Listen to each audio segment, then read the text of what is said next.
Hello and welcome to this episode of Kingdom of the Planet of the Whoops.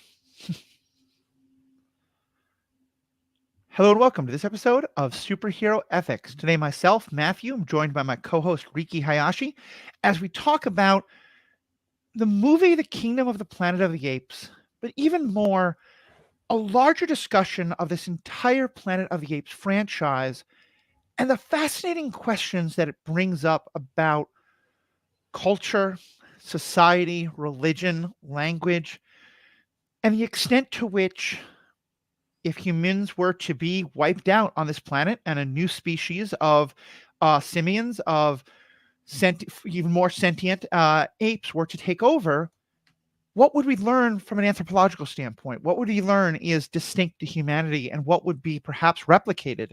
And what does that say about humanity or about society in general, or any of these kind of things? It's a very broad topic. If you haven't seen Kingdom of the Planet of the Apes, don't worry. Neither has Riki Hayashi, my co-host. We're trying something a little bit new today. Once Riki became co-host, he and I had bounced around a lot of ideas about where we wanted this podcast to go. One thing Riki had really been strong on was the idea of moving away from kind of more movie review style things into, like, let's really talk about the issues here. And one of the natural ideas that would go to is, could we do an episode where only one of us had seen the movie in question, or the series or the book or whatever, because the point wasn't to discuss it specifically, but to discuss the larger issues involved. So I'm going to walk through some ideas from the plot of this movie, but we're largely been talking about kind of the larger themes and the larger issues that it raises. So, Riki, let me say hello and let you introduce yourself. And why don't you start by saying, kind of like, before we talked about it, what was your kind of knowledge base of the Planet of the Apes movies? Hey, konnichiwa, minasan. Good day to you all. Yeah, obviously I'm familiar with the franchise. I think I've seen all of the original movies at one point or another. It's been a while though. And then I watched the Tim Burton one, disappointing, very Fair. weird. And I believe I watched like the first two in this reboot series. Mm-hmm. And more than anything, like, I'm struck by how, like, this franchise exists at Yeah. all, that it is a franchise. The original Planet of the Apes came out in 1968. Mm-hmm. Think about that. Like, this very well could be the first movie franchise, or at least like sci-fi movie franchise. You can make an argument obviously for the Godzilla franchise in Japan, Mm-hmm. but for like a Western movie franchise, I guess James Bond would also be like started in the 60s. Mm-hmm. But this is like all before, now we have the MCU. Star Wars is becoming its own massive thing. Right. Star Trek. Planet of the Apes was there, like, doing it first. It really was. And even the James Bond movies that you mentioned, I think of that more as a series than a franchise, or it is a franchise, but it's not really a series, in that most of them reboot the series, particularly with each new James Bond we get, in part because, since he was a man in his 30s and 40s and the 60s, like, you kind of have to. But also, they just keep reinventing the character, whereas this is, because it's not the story of any one character, it's the story of literally evolution over a period of thousands of years. Yeah, there's a way in which you can see all these stories as fitting together. And I think I at some point want to have someone on who really is has a background knowledge of horror movies, especially from this period, because That's my me. oh well, Well, even maybe horror movies in the 60s, not quite so much. I guess that would be like Alfred Hitchcock. yeah, I mean, part of what I was thinking, maybe it's more the 50s, but is that, like, things like Invasion of the Body Oh, Snatchers, sure. and like a lot of the stuff that, like, maybe people went to see in drive-throughs and stuff like that. Maybe that's more 50s, but going into 60s and 70s, Okay, yeah. Like you did often have, the giant ants. yeah, that you would often have like part 2, part 3, part 4, etc. So I think Planet of the Apes was not incredibly, like, unique in that regard. President Bartlett's now yelling at me because something's either unique or not. Um, but more importantly, the fact that it's now been rebooted, and that they've never actually specifically said so, it started, it seemed like a reboot, but the more you pay attention, the more you're seeing all these connections, and especially in these most recent movies, it really is feeling like what it is the prequel to it. Because, and here to give people some background, those original movies, and Riki can speak more to them. I've seen all of them as well, but a while ago, those original movies start when the spaceship called the Icarus, piloted by Charlton Heston, in a really wonderful depiction of like 1960s ideas of what future spaceflight would be like. It's kind of wonderful and kind of ridiculous. Crash lands on this strange planet, and they have all these adventures on this planet that is ruled by apes. And they're kind of surprised because the apes speak English and like do things that seem very similar to human constructs in a lot of ways. And what he finally comes to discover at the end of that movie and learns through the future movies is that it is not a strange planet, that his ship went through a time wormhole of some kind. Back in the 60s, they didn't waste so much time explaining these things. They just waved their hands and said time wormhole. And As you should. as you should, I think it's much Don't better that way. explain time travel. Never explain your time travel. Just do it. 100%. That it's actually Earth thousands and thousands of years later, and that some cataclysmic event happened, causing most of humanity to be wiped out, a very few humans to continue, but as like kind of a very primitive, like almost, Cro-Magnon kind of level of the species, and that they're mostly hunched over. They cannot speak. They have sort of very basic understanding, and they're basically either pets or slaves or tools of the apes who rule civilization. And then, of course, there's lots of like social commentary in that perspective, some of it fairly heavy-handed, some of it fairly subtle, and a lot of it very progressive for the 60s and 70s, and even for today, about racism, about culture, about policing, about all these great topics. Which is ironic, given the man who stars in the movie. Yeah, Charlton Heston has become sort of, great grand poobah of the actors for Trump and all that kind of thing. So some humor there. Though there is certainly a lot of rah-rah United States in those movies. The most recent set of movies, which started with James Franco, and I think one of his best acting performances, opposite Andy Serkis in another phenomenal acting performance, is about a scientist who's doing experiments on monkeys and on apes. And you spend most of the movie trying to figure out, like, what does this have to do with the Planet of the Apes? Because this is very much about humanity. But what you come to understand, there's massive spoilers here, is that he is attempting to design a virus. No, he is attempting to design a treatment for Alzheimer's, because his father has Alzheimer's, others have, and a lot of his experiments are on apes. And in so doing, he's managed to help apes achieve a much higher level of intelligence and become fully conversant with humans through sign language, including this one ape, Caesar. By the end of the movie, there's lots of corporate malfeasance, there's lots of shenanigans.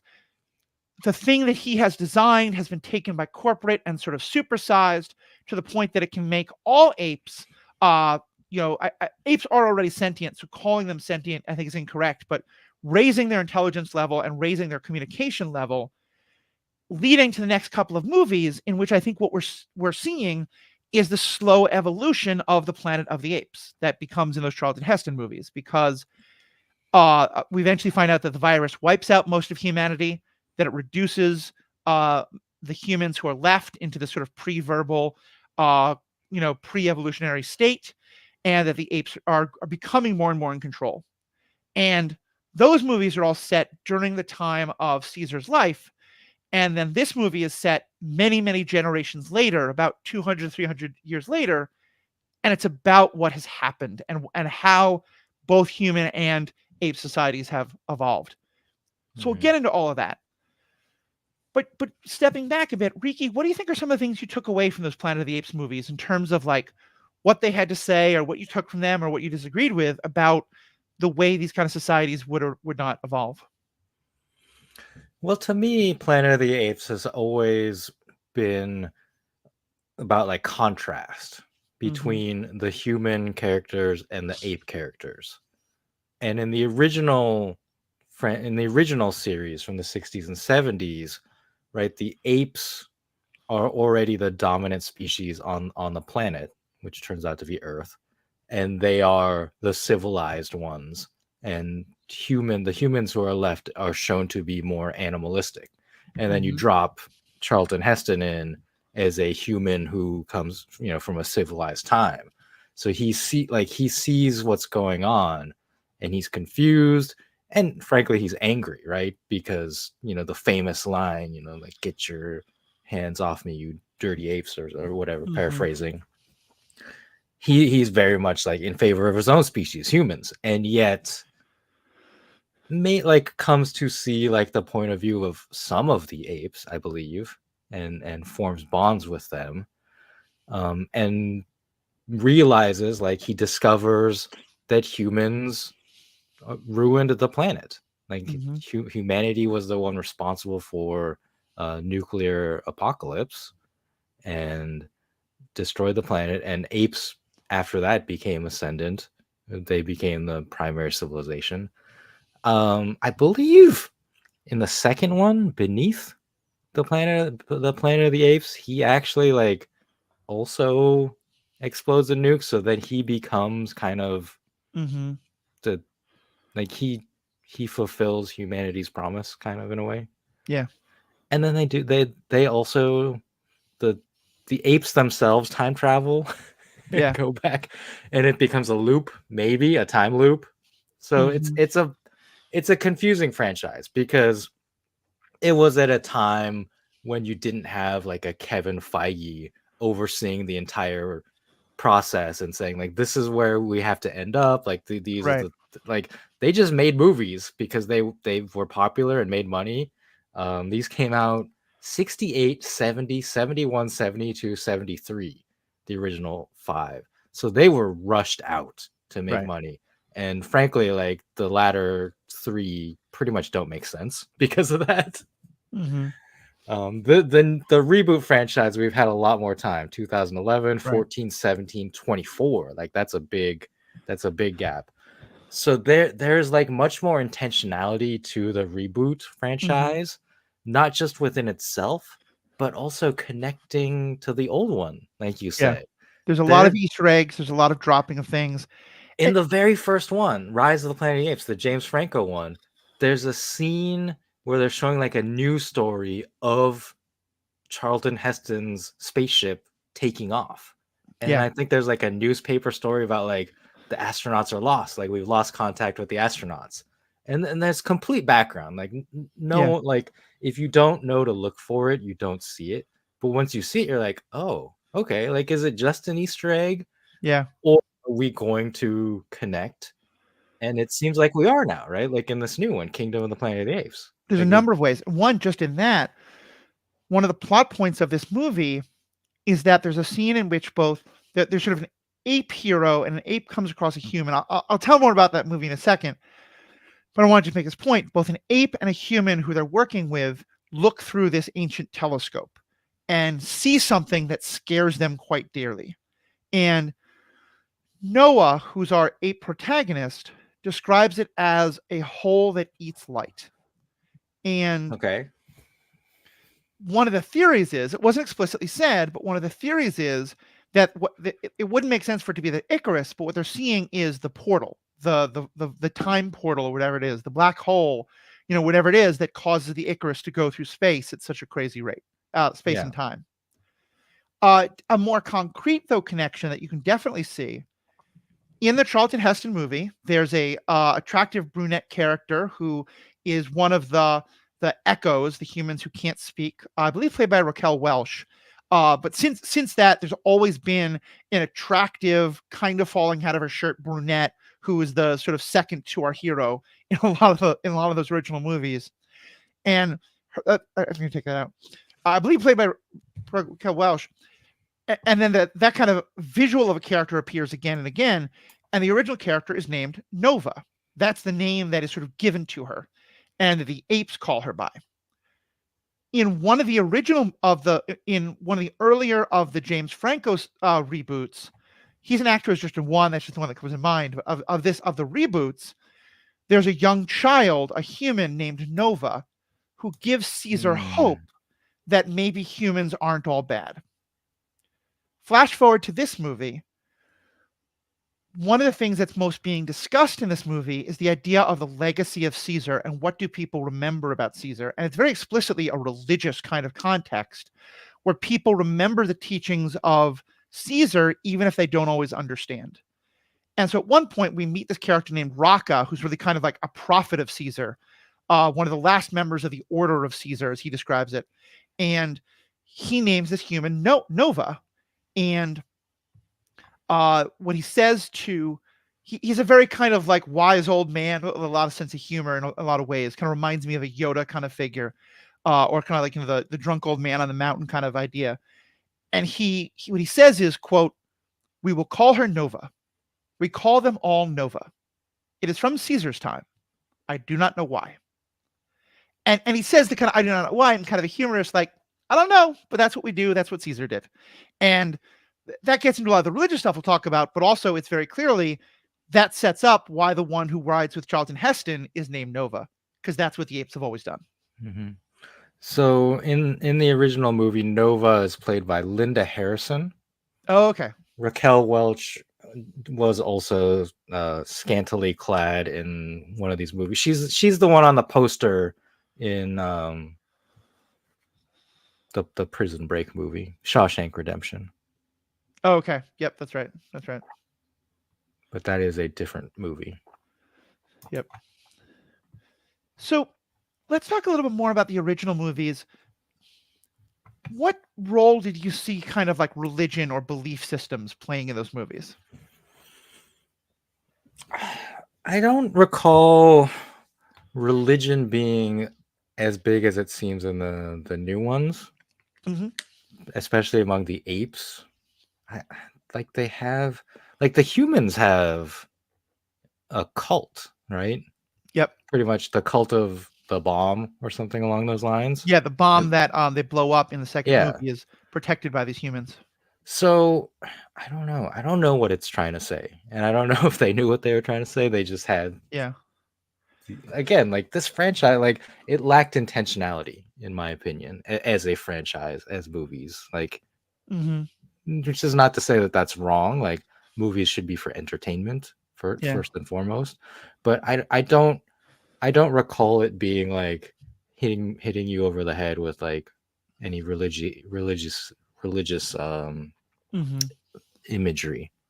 So I think I would disagree with you there a little bit. Okay. Just in that, well, first of all, in terms of the intentionality point, I think it's hard for us to think about this, that right now, every movie we watch, we have the ability to instantly go back and watch the sequels, the prequels to it, or whatever else is in that line.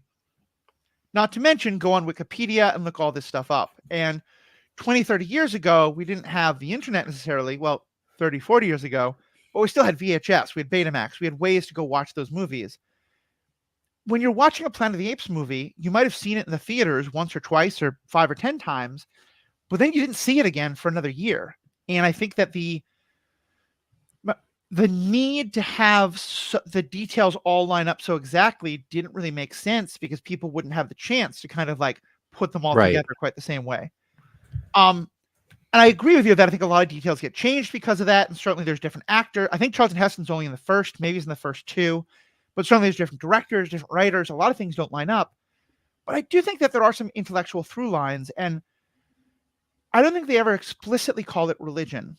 But one of the ones that I thought was really important was this idea of sacred beliefs, of that there are things that we know to be true. And when we see something that does not fit, we have to, instead of saying this thing should change our view, we say this thing should be destroyed because it challenges our view, and our view can't accept that, which is, to me, a thing that religion very much does. And not just religion by any means. Philosophical schools do this. We do this in our own lives and our families and stuff like that. You know, we selectively remember things to fit our own narratives. But, you know, one of the very big deals is that Charlton Heston has to be killed because it is so essential to their society that ape is better than man, and that ape evolved from that. Ape is, you know, overcame man. And I think actually there are some evolution debates where some people think the apes came from man, and others think that's an insult to ape kind, that we all came from the great founder, the great elder, who, by the way, is very clearly what the modern version of Caesar is modeled on. And maybe that's a good time to transition to this movie, because that's very much what this movie is about the early stages of how this character named Caesar becomes this prophet figure around whom numerous groups are building kind of proto religions that have very differing ideals, and that we as the audience kind of knew who the real Caesar was, but of course they don't. So I know you haven't seen those movies in a while, but let me just kind of help that transition by asking you, what do you remember about the James Franco movie and the one that came after it that you saw? Well, yeah, like the character of Caesar is the main character. Like James Franco is the primary actor we think of, Right. but the character of Caesar is the through line through what, the three Yep. most recent First three. ones, and is not just the main character, but like the protagonist, like the Yeah. hero, right? Like he is presented as the person who is morally good and is trying to find this balance and trying to keep peace Mm-hmm. between apes and humans, and the forces around him kind of conspire to make that fail in a bunch of ways, and he is forced to take actions that bring apes and humans into conflict, um, out of his own need to protect his kind, to Right. protect apes, and it really like goes against, I guess, what he wants to do, but he feels forced into it, and even through that, like he still tries to have compassion for humans and tries Mm-hmm. to maintain friendships with some of them, right? Right. So I do like where we end up. Like I understand why he is presented as this like messianic figure, right? Mm-hmm. In the most recent movie, because he did, preach. Like he wasn't preaching, but he had a message of peace Right. and togetherness, and yet he was forced to take actions that led to ape ascendancy. So now there are also ape characters who are like, he's the one who made us Mm-hmm. powerful, like he's the one who defeated humans, type of thing, right? Yeah, and it's interesting because I remember when one of the earlier movies came out, with the Andy Serkis is who's playing is he's doing motion capture, but also the voice of Caesar. And I think the fact that he didn't get a uh, Academy Award for it is just criminal, because he's utterly phenomenal. Yeah, I But agree. Like I just want to say, like, Andy Serkis is, one of the most amazing actors of our time. agreed. And if you want to see like him acting as a human, like watch Andor, right? Like amazing performance. Mm-hmm. But like his performance as Caesar, Gollum slash Smeagol, like, yeah, I think because of the way that those are filmed and created, he hasn't gotten the credit. And I agree 100%. Like Yeah. he should have gotten more nominations and more or awards for some of these performances. It's kind of like if someone's both a voice actor and does 75% of the animation, Yeah. because the motion capture software is turning everything he does into looking like an ape, in his case, a chimpanzee, but it's him doing all the motions. It's him with the facial expressions. And so that how that plays into all the acting. Anyway, the point that I was going for is that one of the things I think those movies really show is that, and this is something religions and like prophet ideas really try to wrestle with, is that he's by no means consistent through his life. As you said, he's wrestling, and at Hmm. different points in the different movies, he holds different positions. And one of the things that he really wrestles with is how does he reconcile his personal experience of humans, where the James Franco character and his romantic partner, whose name I unfortunately forget, are very kind to him and treat him well, and with whom he has a familial bond. But then when the government orders that he be locked up, he perceives it as them doing it. And then when he starts to see the way the rest of humanity treats apes, often with, horrific scientific experiments and cruelty, he's trying to wrestle with, like, were the people who I knew, were they the exception, or were they the rule, And I wish I could remember this person. And if someone knows, please let me know, because there are great series of YouTubes that were made on it. When I think the third movie came out, a black creator did a great series on comparing the teachings of Caesar with Malcolm X. In that way, he was Mm. looking, because one of the things that's happened by then is, even though Caesar is still alive, a lot of people are starting to take the teachings of Caesar and twist them and manipulate them or just misunderstand them, especially this idea of apes strong together. And like, does that mean that apes should build communities, or does it ape should mean that apes should build armies? And he said that, like, if you look at someone like Malcolm X, who, depending on what position you want to take, you can look at stuff he said early in his career, you can look at stuff he said in the middle of his career, or you can look at stuff after he broke with Elijah Muhammad and the Nation of Islam and took on some fairly different positions. And that, the people who hate Malcolm X will almost always ignore all the later stuff. And the people who want to really kind of like ignore his radicalism will only look at the later part of his stuff and ignore everything else. And I just thought that was a very interesting thing of looking at. And I think this is something that the movie explores even more so, is not just how someone's teachings live on, but how teachings like this can be very easily manipulated to solve whatever kind of agenda you're trying to put them into. Yeah, well, that phrase, apes strong together, just that simple phrase, depending on what word you emphasize, right? Like strong, strength, could Mm-hmm. mean conquest of humans and or like other apes, Yep. groups, like subjugation, or it could mean strength in a way of like bonding together Yeah. and yeah, like the togetherness, like is it just your group, like your ape group, or is it all ape groups, right? And then even though it's ape, you could make an argument that you should include humans. Mm. Yeah. That's the thing, like to All me, sentient stronger together. yeah, like because even in our own modern like human society, like we have a phrase like in the United States, like all men are created equal, um, and that was not applied equally at all. Like Mm-hmm. the United States had slaves, and then you also have like men but not women, right? Right. So like these words, depending on how you view other people or other groups, like can be exclusive or inclusive. Mm-hmm. Yeah, I think that's really true. I think that's what a lot of this movie explores. Let me go through some of the parts of the movie, and I'll stop and ask questions, but also please stop to, jump in with a theory point or just a question about it as I go. So we start with kind of words on the screen, kind of like the Star Wars crawl idea, although not going in that direction. And it talks about, like, that humanity ruled the world and that humanity's hubris led to their downfall.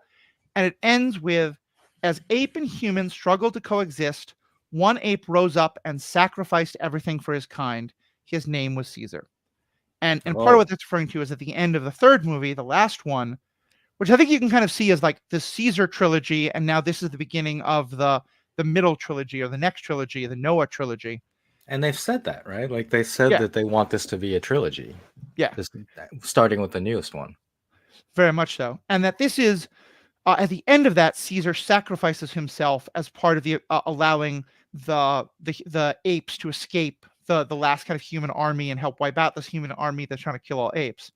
And so he does become very much a kind of like martyred figure, and I think in some ways a messianic figure, Hmm. who doesn't rise from the dead, but his teachings live on. Yeah, but he And also sacrificed his family. Like, not he didn't sacrifice, but he lost his yep, son and wife. Is that correct? At yes, one point? yeah, he loses his family, which is again the second time that's now happened to him. But yeah, Yeah. his ape family he loses. And so we start with this society 400 years later, or 200, 300 years later. I'm bad at math. And we learn that kind of apes are now living in different clans. And this group calls themselves the Eagle Clan. And they've basically kind of domesticated, well, they haven't fully domesticated eagles, but it's this rite of passage for young boys who are about to become men within the, or, young apes who are about to become adult apes. I think actually of all genders, within their clan, to go and find a eagle egg and then raise that eagle from birth as their companion. And they train the eagles to hunt for them and to bring them fish and to respond to music and things like that. And it's interesting that it's now like a society. I think of like rituals often are one of the things that anthropologists often look to as like the beginnings of society and a civilization, is when you start having not just total survival, but like, here's what we, the tribe, do for births and for deaths and for coming of age rituals and for pairings and things like that. And they understand that these things called echoes exist, but most people have never seen one. They are in the forbidden areas, which is very much a quote that gets carried all the way down back to the Charlton Heston movies. And we know that there's rival clans. And in early on in the movie, another one of those clans attacks them. And the thing that really is startling to someone who's seen the earlier movies is when we see that rival clan attack, first of all, they have weapons. They have these kind of electro spears. You think about like tasers on like long rods, which police actually have things like this, stun gun kind of things, but as poking sticks, kind of like used for like large animals and stuff. And the battle cry is for Caesar.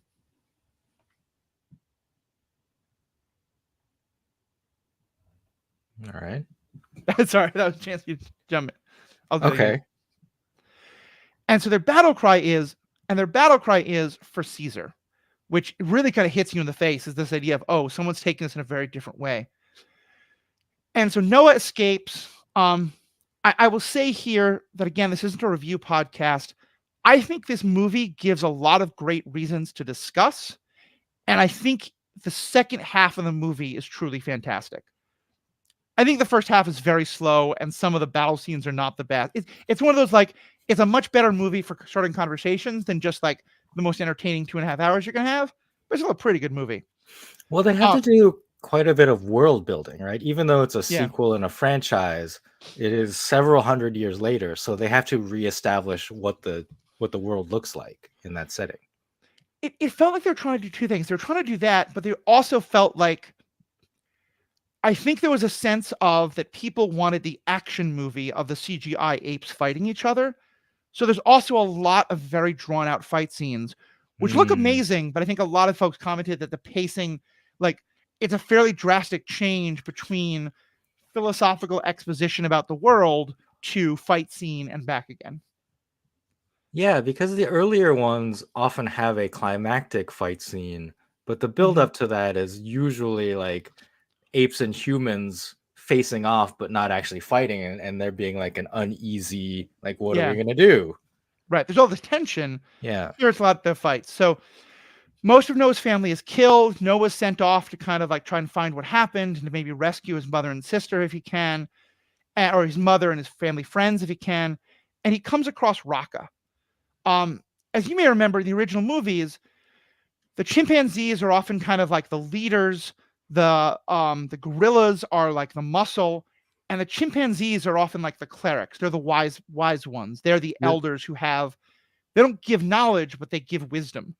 The orangutans, right? The orangutans. You said chimpanzee the second time. Oh, and sorry, I also, real quick, like, I'm not an expert at all, but some of these ape characters are listed as bonobo, which is also called pygmy chimpanzee. So I'm not sure like how different bonobo and chimpanzee are supposed to be. Yeah. I mean, I know in the original they were literally 3 different colors. And in this one, I think the lines between gorillas and chimpanzees have melded a bit, but definitely this character Raka is very distinctly an orangutan. Yeah. He has kind of the bone in the bone face and the more orange hair. And he is kind of this wandering priest of, as he says, the order of Caesar. And he finds out about, these people who attack in the name of Caesar and says that they don't know the true Caesar. And as he says, that there were 2 true laws to Caesar, one of which is ape strong together, but that the corollary of that is ape not kill other ape. And so he is kind of really outraged at what's happening. Which is not true, right? Caesar killed, what's his name? Koba? Koba. It was his lieutenant because Koba had betrayed him. Right. Koba had tried to kill him, and he winds up killing Koba, and he feels a great deal of shame about that. And that's one of those, like, how much does the prophet even live? And I think that's kind of intentional, is that this Raka character has a very sort of deify is the wrong word, but kind of like up on a pedestal, Idealized. idealize, that's a perfect word for it, idea of Caesar. And we learn a lot about kind of what the apes have come to believe through Raka. First of all, he's just a fabulous character. His voice actor is the actor for Bortus, if anyone knows the Orville, the Mocklin, who goes to this wonderful gender Yeah. story with his child. And it's just like the actor has so much empathy while also being able to sound like, the apes don't speak the apes speak a version of English that is kind of not pigeon, but like it often leaves out verbs where we would put in verbs, apes strong together instead of apes Mhm. are strong together. And he Peter just captures it Macon. Say again? Sorry, Peter Macon is the Peter actor. Macon, thank you. Phenomenal voice actor. And there's a couple things that I think become really relevant here in terms of like this religion that they're building.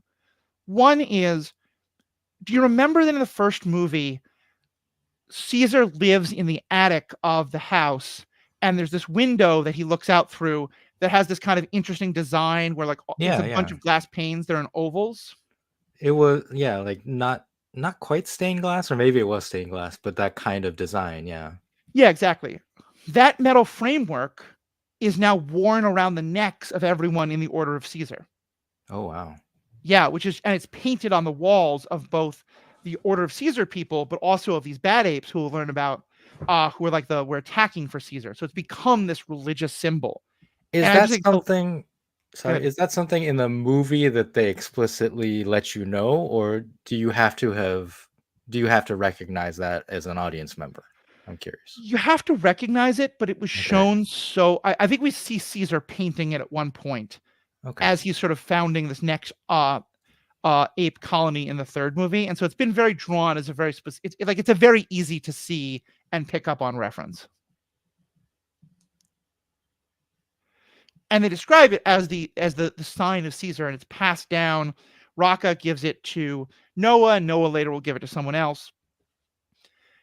And it's also interesting because Raka knows these stories, but Raka doesn't know anything about what actually happened. They come across various parts of like old human civilizations, including this a museum where they have this huge telescope. And in Raka's understanding, this is a place that, as he says it, there used to be vast herds of humans. And in places like this, humans were cared for, fed, even taught. Because there's Mm. pictures of humans like at the museum on the walls of this museum. And there's pictures of humans learning on the walls of the museum. And I just love in terms of the idea of how we understand history with the little context we have. He doesn't look at this and go, "Oh, once humans were dominant." He says, "Oh, once there was huge amounts of humans, and apes taught them instead of hunting them." Yeah, that's interesting. So they am I correct that the apes think that all of the relics are ape relics? Like when they come across like the cities that were human cities, they're like, "Oh, this used to be an ape city." Somewhat. They don't come across those much because again, it's been many hundreds of years, and evolution works really, nature works really fast. So most of the large buildings have fallen down or just covered with forest. Um, there's a couple of scenes where they're going through what is to them, for all intents and purposes, a forest, and they're walking on ground that's covered with grass, and then they're walking on ground that's covered with grass that happens to be a glass pane that someone falls through.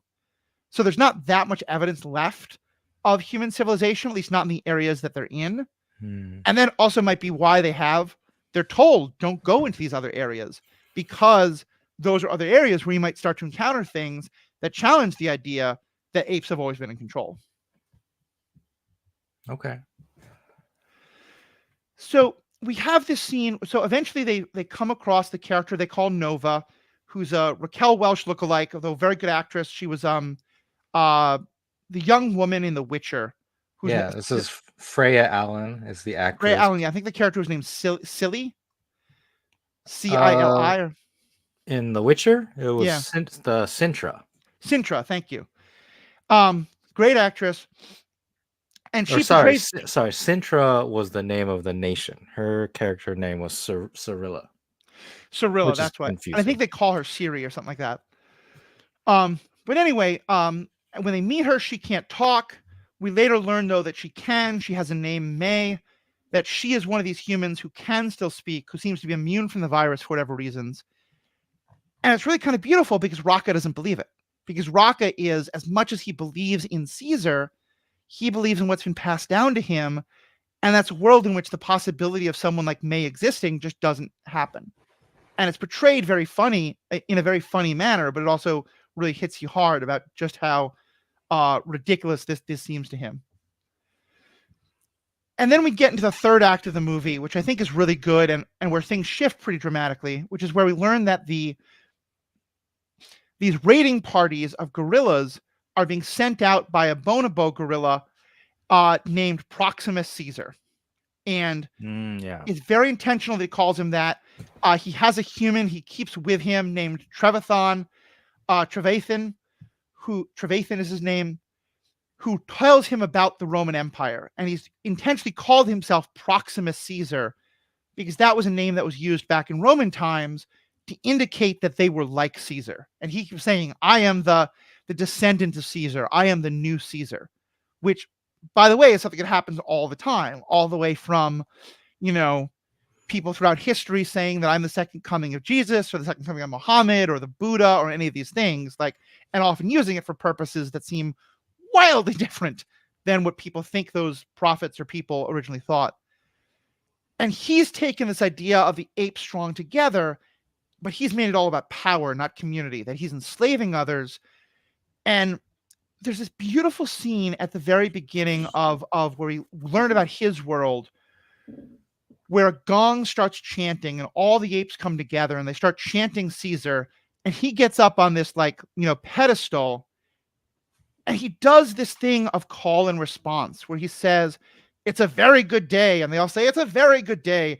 It's a good day to be an ape. It's a wonderful day to be an ape. We as apes are blessed. And it's, if you've ever heard the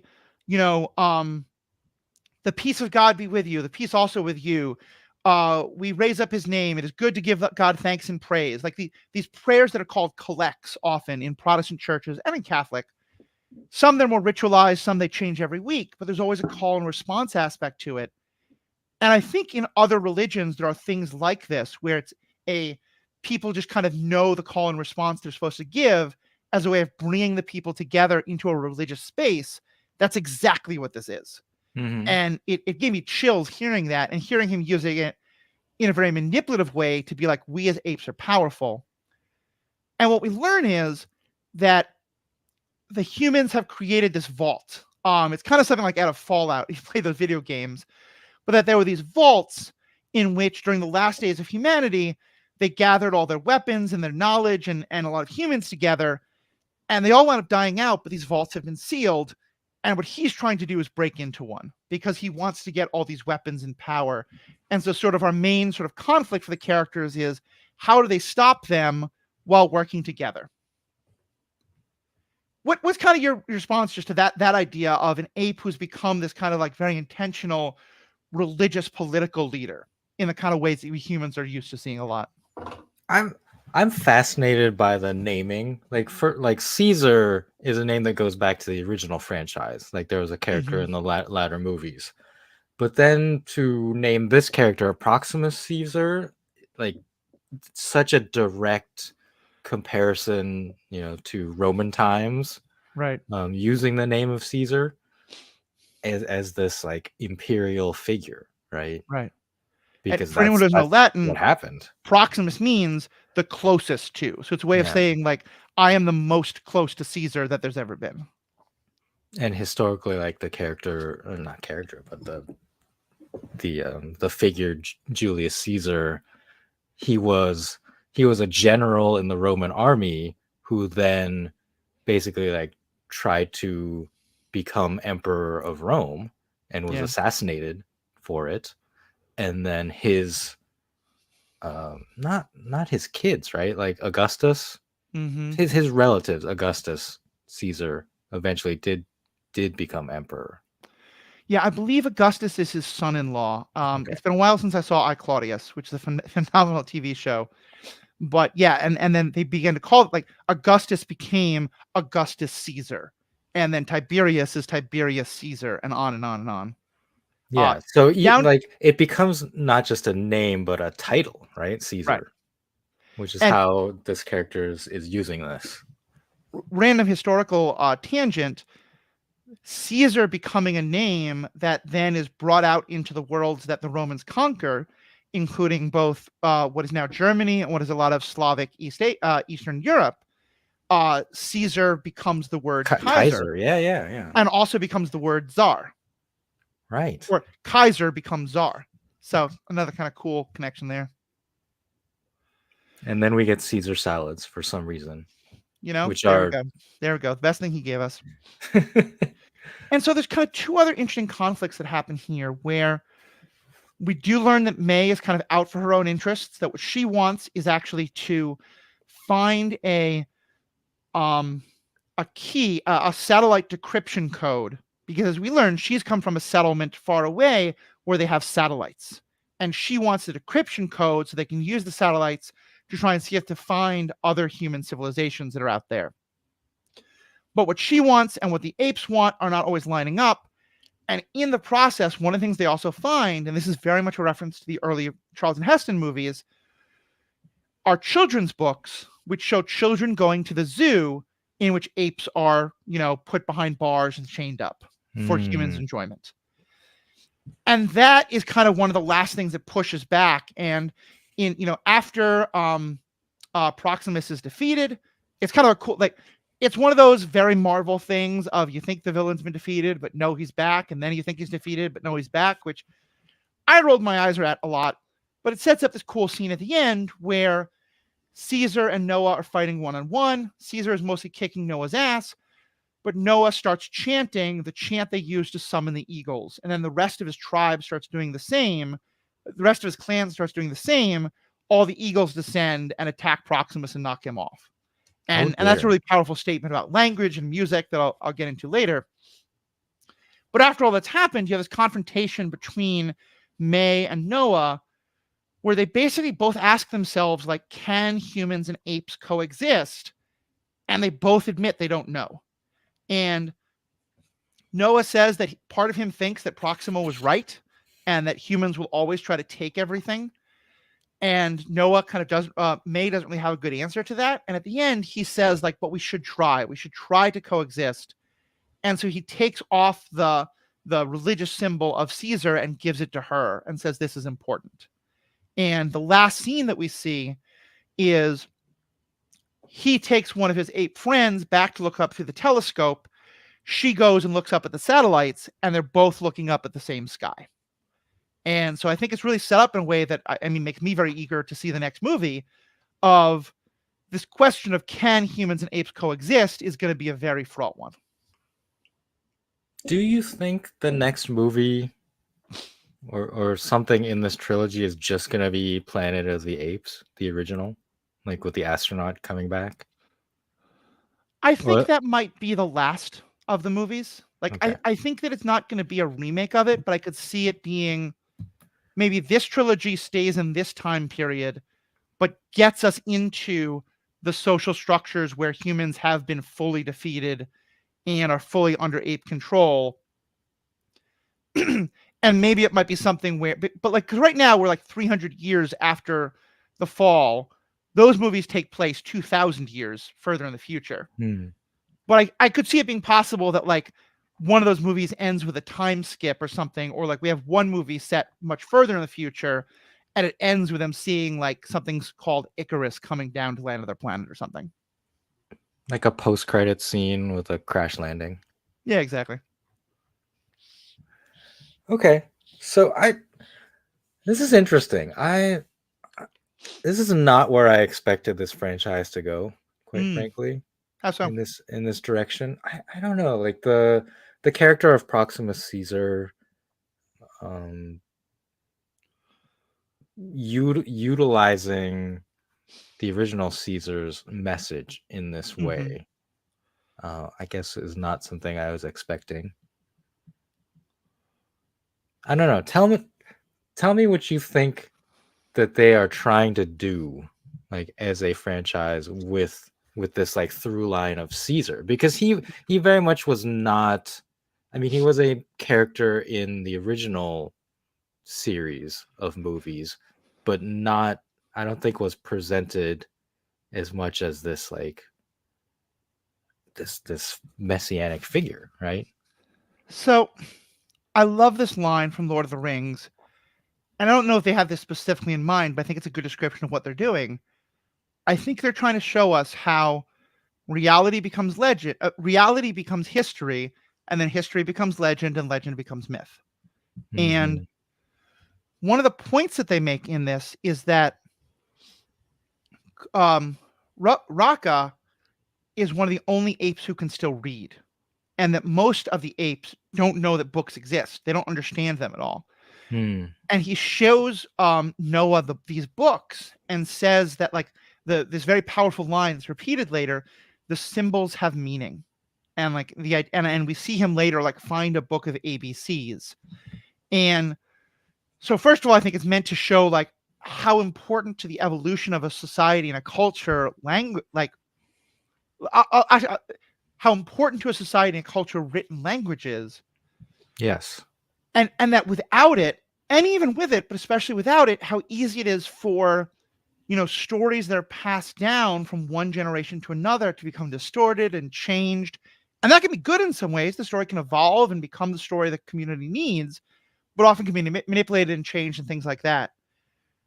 I think though that overall, if I think there's a primary lesson to this, it's about that we have to be ever careful and ever vigilant about the way our societies develop and how natural the pull towards power and authority is, Hmm. but also how vital language is. Um, I was talking before about apes becoming more sentient, but I think that's actually not actually correct. I think part of the idea of this always was that apes are actually much smarter than humans give them credit for. We just have no way to communicate with them.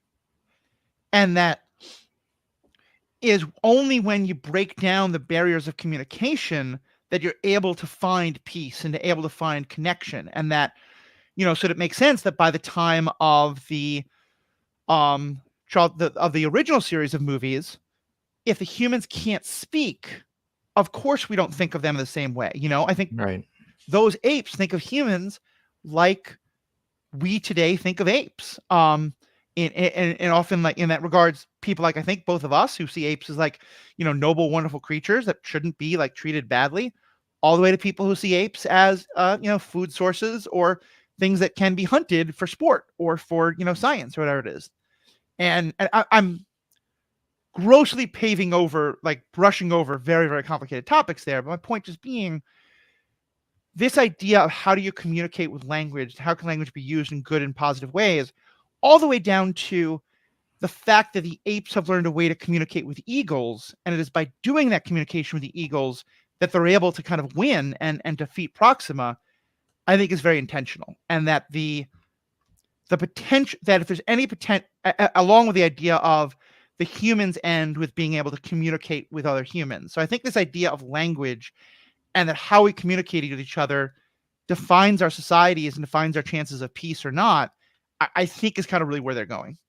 But with a lot of social commentary on just how these things evolve.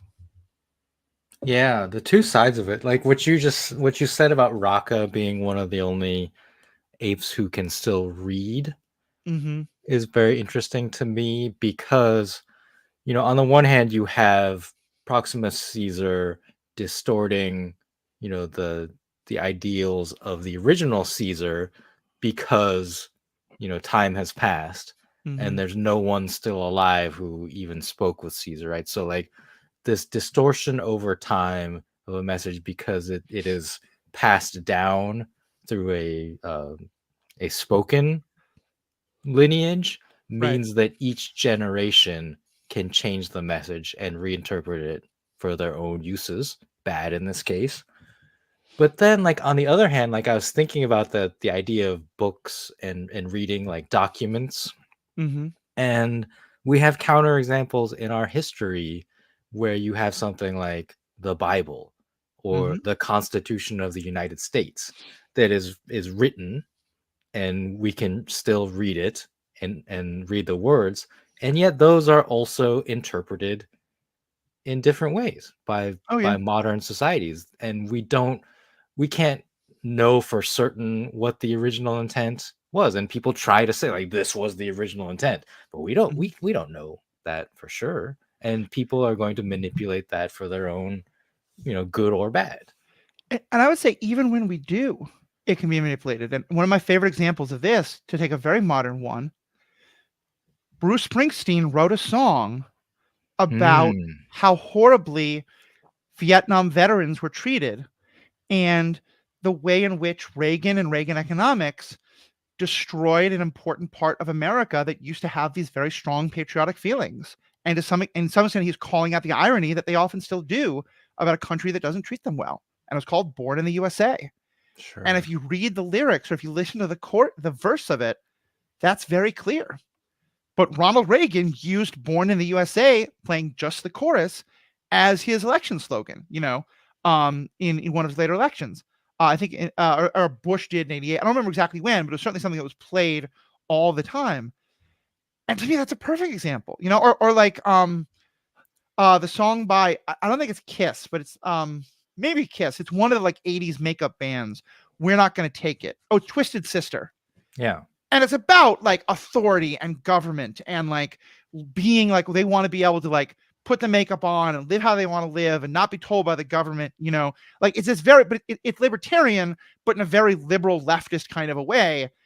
It's now been adopted by Christian right wingers and like, "We're not going to take it. The government telling us we have to like stop our kids from beating up the gay kids in school," kind of a thing. I mean, it's just, we see these examples all the time. That makes me think the one I think of is Creedence Clearwater Revival's "Fortunate Son," Oh yeah. which was an anti-Vietnam song, but the way it's used in the movie Forrest Gump just Hmm. makes it seem like a rah rah war song. Like if Yeah. you're not paying attention and listening to the lyrics, and yeah, of course, like it's interesting. Yeah, that's interesting how now like music has Yeah. also entered into that lexicon of reinterpretation. Yeah. Uh, one of my favorite my one of my favorite professors in seminary was the one who was really teaching us how to understand ancient texts in the context in which they were written. And that to look at them without understanding that context, you lose a lot of meaning. And one of his favorite ways to kind of demonstrate this is he showed, studies, but I think it's if you think about it, it makes sense. If you ask people today, what war is the TV show MASH about? They're probably Hmm. going to say Korea, because it is actually set in the Korean War. Hmm. But it was coming out in 1972. Right. And if you were watching it in the '70s, you would know this show is 100% about Vietnam. They're setting it in Korea so that uh, it's not going to be censored, but it's very clearly meant to be a commentary on Americans going to an Asian country to interfere when they don't have any idea what's going on and all the chaos that causes. And I think about that a lot. And yeah, I think that's kind of what this movie is showing as well, is that like when we tell these stories down through history without understanding their context and meaning, even if it's just 10 years later, so much is lost. Do you think that this franchise will play off of this idea of written words being reinterpreted, I or think will it that will. just fade away? I think it's going to be a theme that keeps going. I don't think it's the only theme, but I think that some of the apes will be reading. Hmm. And I think one of the key issues is going to be apes trying to come to terms, apes who have never known themselves to be anything but these, speaking, domesticating animals, fully like, actualized, sentient, whatever words you want to use, like living as they are, that how could humans have ever treated them the way humans used to? And while I think that it is in many cases a very fair question because we shouldn't treat any animals the way we do, and I say that as a meat eater, but also someone who thinks like the factory farming industries and hunting and things like that can be incredibly exploitative and terrible. It's not always by any definition, but often. Especially hunting can be 8 million different things.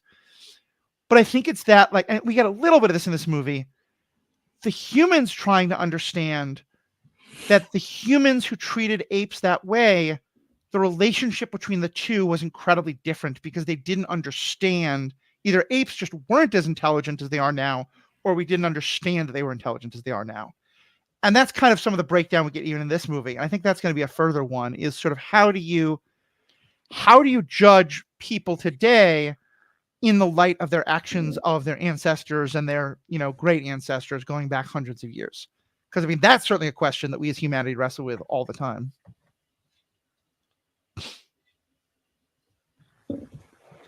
All right.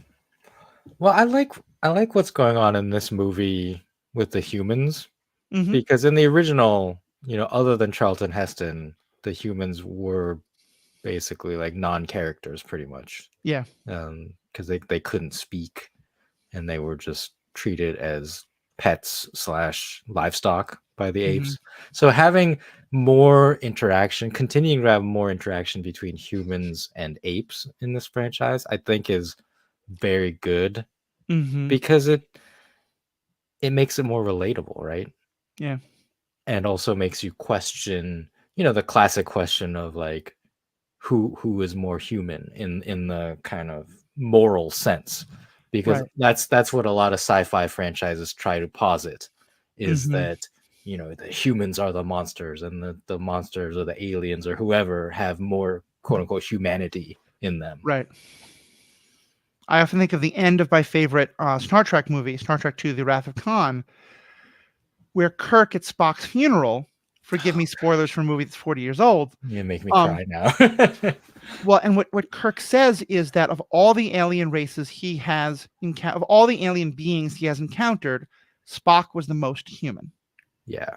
And I kind of feel like if Spock, who were like able to watch his funeral from the great beyond, or later in the story, if but I won't go into that, Spock would be incredibly insulted by that. He'd be like, "What do you mean? I'm not human." But that's the Message for us, the audience. right. Well, and it's also it's the moral framework that Kirk uses. Yeah. That I, as a human, am the highest thing, and so what is closest to me is the best. Yeah. And I will just say, William Shatner's acting is often panned, but his delivery of that eulogy is just one of the best Oh yeah. performances. Like I love when actors do this, just tangent, when Mm-hmm. they break, when they're saying something emotional and they have like a stutter in the middle that it Mm-hmm. it seems, I don't know, like, can you act that for real? Like, it seems real to me when he It has really that. does, especially because, and we're off on tangent land, so I'll just say this, you can respond, and then we'll kind of wheel it back and wrap up the episode. Today, there's still a lot of this part of toxic masculinity, but I think today we're much more comfortable with the idea of men crying at, like, the death of a parent or a best friend or something like that. In this moment in the early 1980s, it was not okay in the slightest. And what he portrays is someone who is, so, as you said, so close to breaking, but absolutely cannot. That even though his best friend in the world, the person he's closest to for these last decades, the person who was so important to him, has died, that he is a man and he is a person in command authority, and he has to have these people respect him in that role, and he cannot cry. And it's, I can't reproduce it, but basically he almost swallows the word human. That's it. His was the most human. Like he kind of just barely gets the word out, because you said Yeah, he's trying. because like it's like, if he tries to keep talking, he's just gonna cry. Yeah. Is the what I get out of it. Is how I feel the character of Kirk what was Yeah. in that moment. And it's very powerful. It's a powerful moment, obviously, like in cinema history, Yep. but I just, yeah, it was like one of the best things William Shatner has done as an actor. Yeah. I agree with that. All right. Well, any other last thoughts on this movie? We'll probably definitely come back to it at various points. Yeah, I think my question to you is, what the heck is going on? with this franchise. Not in terms of like in universe in the movies, Mhm. but I want to like take a step back again and marvel at the fact that this thing is still going and Yeah. is popular, is making money, so it's going to continue. How did we get to this point? Like this is, you look at the original movies, they're very hokey. They're a Yeah. product of their time.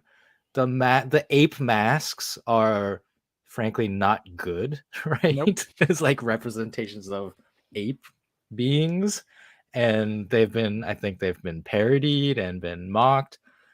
In my opinion, they don't stand the test of time. Yeah. In the same way that like of the same era, like 1960s Star Trek alien masks, like some of them are ridiculous. I think one thing that the special effects are bad, but I also think, and this is relevant, those movies are showing, as silly as this kind of sounds, anthropomorphized ape men. Yeah. Like they stand on two legs, they wear Right. clothing, they look like ape people. None of them like do the walk on fours type Right. thing, And right? actually, there's a part in this movie where Raka is kind of teasing the human, not teasing, but it comes across very much as that like well-meaning social worker who's incredibly racist without meaning to be.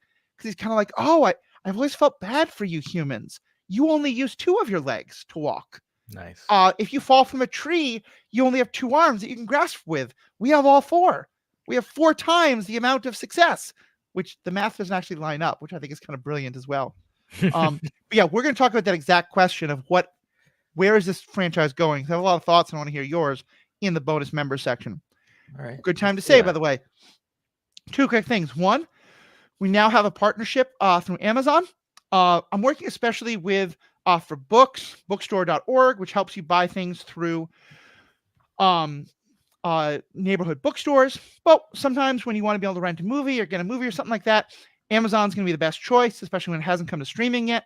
This movie hasn't. So as far as I know, one of the only ways to get it online is to purchase it through Amazon Prime. And if you do, we're going to have a link in the show notes that will be able to allow you to do so, and also have a little bit come back to this podcast. Help support us. If you notice, my camera is a much better quality today, which is good, I think. It also means you can see my facial twitch a little bit more, which is unfortunate. I'm working with doctors to kind of try to get rid of. But our audio equipment, we're trying to upgrade all these things. We do it with support from folks like you. So if you're interested in the movie, it would be great if you bought it through that link. And with that, also, please know that the other great way to support us, though, is to become a member. $5 a month, $55 a year. You get access to the bonus content. You get access to full episodes, which we're going to start for this podcast in the fall. And we already have on the Star Wars podcast. And of course, you get to help support us and do all we do. Of course, also, we want all your feedback. We got some great feedback about Star Wars and anime that Riki and I are going to talk about in an upcoming episode where we talk about that anime. So I believe it's Fall of Titan, but I'll double check that. But so keep an eye out for that. Keep an eye out. Let us know what you think of these movies. What you think of the religious commentary or the social commentary or the ideas of language or how nothing about the Eagles makes sense. I'd love to know what you have to think. For those of us who are members, thank you so much. Stick around for the bonus content. For everybody else, we have spoken. Give me 1 second. Oof. Eagles never make sense. I never understood the Eagles in Lord of the Rings. Yeah, they don't make much sense. Here they kind of make more sense. All right, welcome back, members. Wait, am I frozen? Yes, Can you still hear me, though? I can. Okay. There we go. Oh, unfreeze. I broke it. All right, so we'll start with your question of what's going on in this franchise. Where are they going? I think they're doing what I've always wanted, and what I think you have always wanted to see Star Wars do more of. And it's in Okay. part easier because they don't have all the Star Wars books. Because what you basically have is, as we've talked about, I think prequels and sequels and stuff like that is very difficult when you're working with a fairly compressed timeline. And where you know that these characters have to start in this kind of a place and wind up in this kind of a place. And I think that's a problem that comes up sometimes that we talked about with a lot of the Star Wars content. Here, we have 2,500 years of history to play with in which they can do almost anything they want. Particularly because, and I think this is what the original, the James Franco, Andy Serkis reboots of the prequels, I think we should best call them, they were able to enjoy this freedom because one of the things that those movies established is that the people who tell you how it became the Planet of the Apes are exposed to be unreliable narrators. So you can kind of say anything you want because it's already established that no one really knows what happened. And I think that by continuing that idea, one thing they kind of set up brilliantly here is by continuing to say that everyone is somewhat of an unreliable narrator, no one knows exactly what's happening. You can do this trilogy. You can do another trilogy 500 years in the future and another one 500 years after that. And as long as we don't get to something that either kills all the apes or kills all the humans, you can do anything you want. And I kind of love that. I think that gives a really big playground because I think this is a totally different writing and directing team than did that original trilogy of these new series.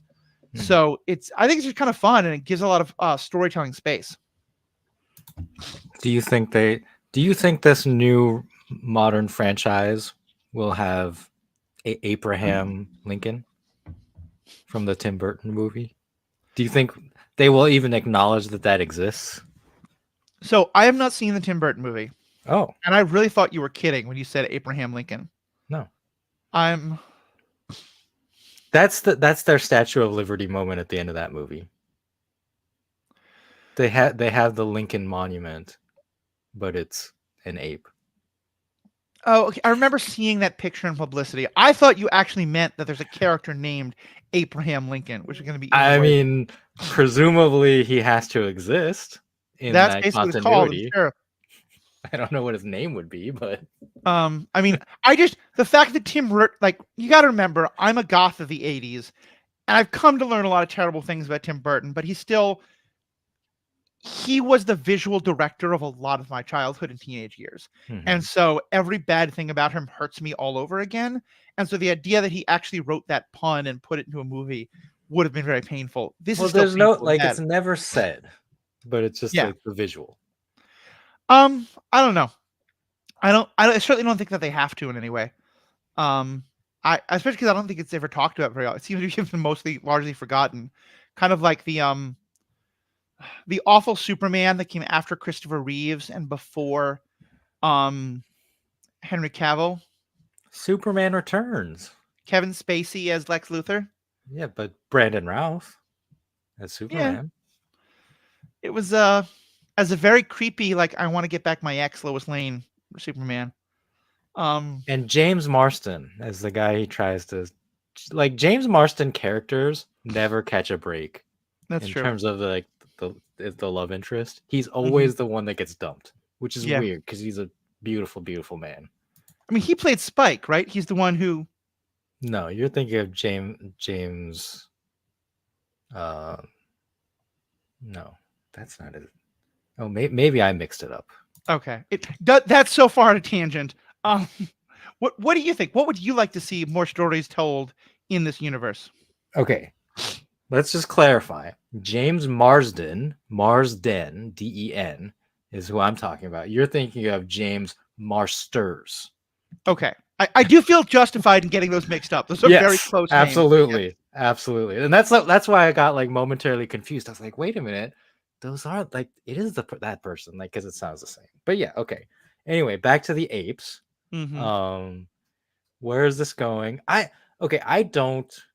just gonna put this out there. I don't want there to be a Planet of the Apes in this reboot. Meaning, I don't want the astronaut to come back and do the whole thing, like get your hands off me. Yeah, I don't think there's any need for it. And all of that, and like a Statue of Liberty. Like, that movie is such a classic. Doing like, and again, like, part of the Tim Burton movie, they try to do the same thing because the character is an astronaut who comes back and all this stuff.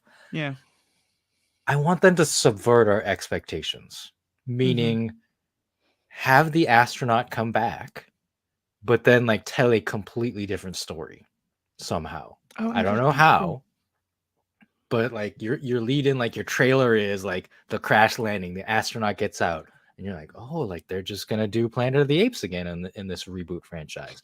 But then like have that moment in the trailer where something like flips and Mm, everything's different, and tell a completely different story. Like I don't want the continuity to connect fully, because I think it already doesn't connect, because in the original franchise, like they do this time travel thing, and like Caesar exists in that not future but present of the mm-hmm. timeline, when the apes come back to the past, and Caesar is the one that leads like the uprising against humanity, but it's a different story. Like it's told Right. completely differently. So just don't like have the connection, because you have the Caesar character, you can have the astronaut character, but make it different. Yeah, that's fair. I think I just don't ever want to see the astronaut on screen. I like the idea of That's just playing Yeah, in that's fair too. different time periods and kind of leaving it up to you how much you decide it does or doesn't line up with the other narrative.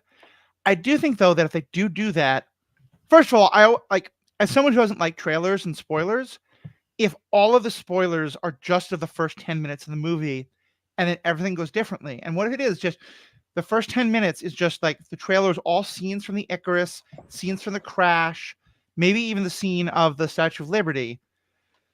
But what if he lands with a human group that has mostly made peace with the apes? And the humans are totally happy having made peace with the apes. And they trade with them once a year, but they mostly don't see the apes. And our Charlton Heston figure is not the protagonist. He's kind of becoming the antagonist. He's the one Yeah, going, "Oh gods, no, we have to like this we is have to take wrong." our planet back. Yes, exactly. But it's provided much more. Oh, I okay. Hollywood, give us some screenwriting credits because I think we've come up with a movie for you. No. So one thing like I was fascinated by, like I just clicked on this link. This was originally a novel. I didn't know Oh yeah. that. By a French writer, Pierre Boulez, who Mm-hmm. also wrote The Bridge Over the River Kwai. Unbelievable. Like this man like wrote two blockbuster movies, Huh. And novels that became blockbuster movies. Bridge on the River Kwai is I mean, it has similar themes in that it is a war movie Yeah. that is somewhat about the way enemies don't communicate with each other. But it's also very much just a rah-rah American war movie about Hmm. fighting the Japanese during World War II. So it's interesting because it's such a different kind of a movie. Yeah. But he's French. So Yeah.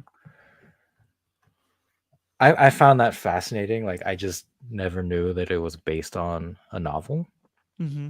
And it looks like I'm scrolling around. I think it was just the one novel. So this franchise, like the rest of it is just made up. I mean, it's all Mm-hmm. made up, but like made up by the movie people. So there was never like a 5 novel Dune series Right. type thing going on. The camera's frozen again, and I'm really captured at my best, I gotta say. That's But me what being about, okay, so what about Nova then? Is Mhm. the Nova, do you think the Nova in this movie, Kingdom of the Planet of the Apes, the most recent one, is she, if they were going to continue and have the astronaut, is she this gonna be the one who meets him and like I guess they fall in love? But No, I or is it think just the tradition of calling them Nova is going to persist? yeah, well, first of all, because she says, "I have a name, my name is May," and so that Okay. becomes her name. We just established the idea of the apes using the word Nova. I I think that if they're ever gonna get to the astronaut, that has to be at least 1,000 years further in the future. Because we still have so much evolutionary like civilization development to happen Hmm. before we get anything close to the period of the Planet of the Apes movies. By the way, just real quick, we keep calling him the astronaut. The character's name was George Taylor, which is just the most generic name you could have. Yeah, it's kind of like when you every now and then if you're playing like role playing games like Baldur's Gate or something and you see someone else who's like doing a screenshot from their game and you can tell they just like press the customize button twice and then we're like fine, that's the first name I'll take.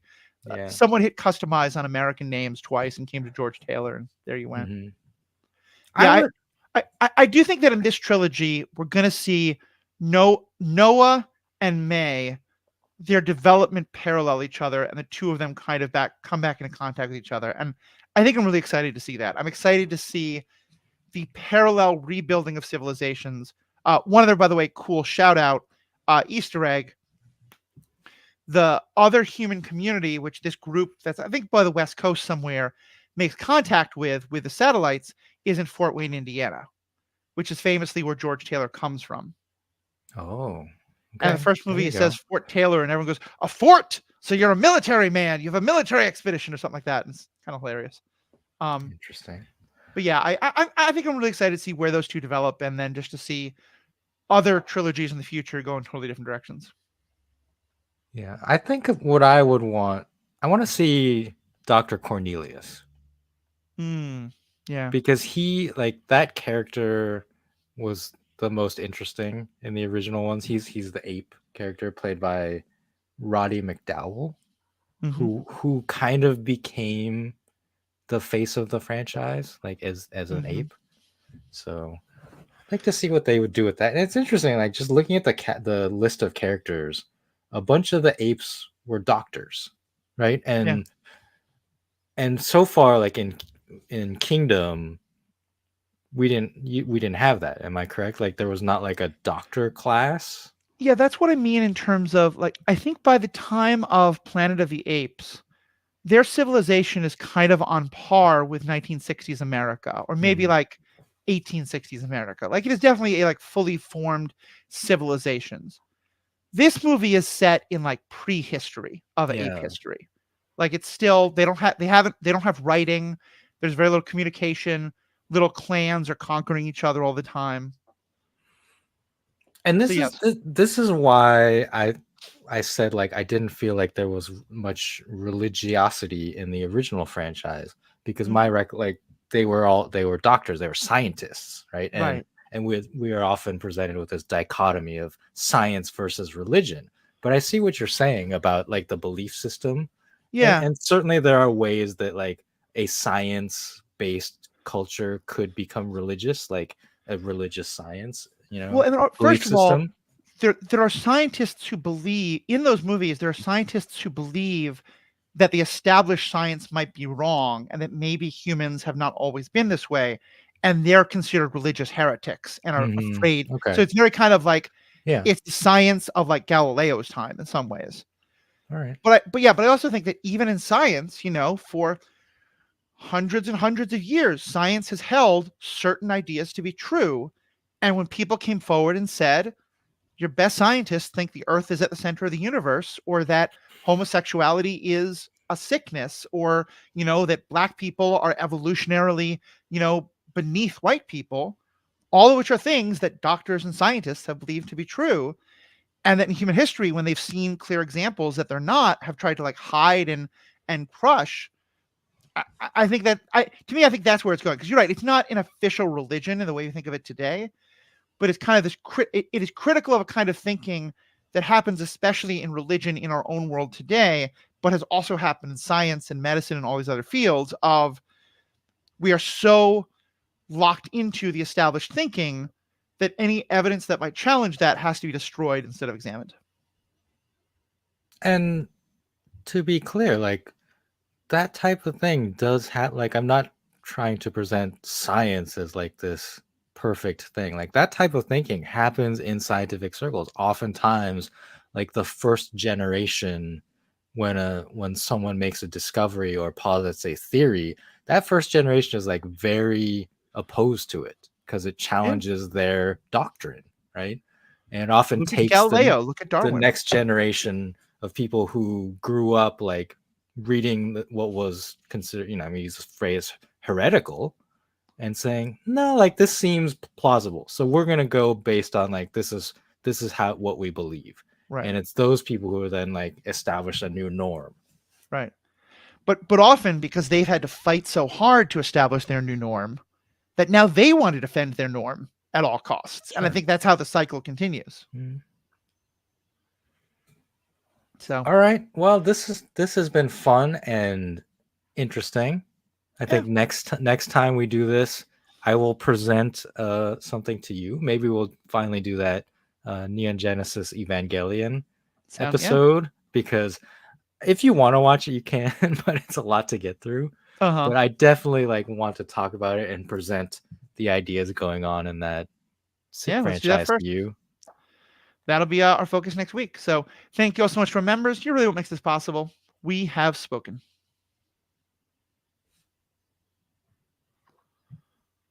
And we're out.